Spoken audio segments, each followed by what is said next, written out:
तो भैया एक बात बतावा, तू सारा जीवन कमाए में गुजार दी है, लेकिन तुहार दशा देख के तो हमें ना लागत तक तू अपने बुढ़ाई बिना कुछ माल पानी रखे हो। हमें हल्के में लेत है, माल पानी की बात करत है।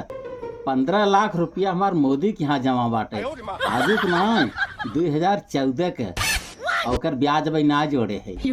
4 बढ़िया आलू राहुल गांधी के यहाँ हमार जमा बा। 4 बढ़िया आलू वो के था बिना, वो कौन कोल्ड स्टोर खोले हैं? अरे है पागल है, सोना बनवे दे दे है।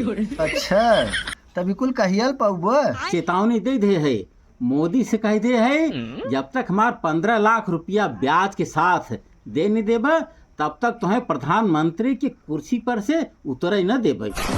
और राहुल गांधी कह दिया जब तक हमार आलू सोना बनाए के न देबे तुम्हें प्रधानमंत्री कुर्सी छुए न देबे। भाई तो हम बताया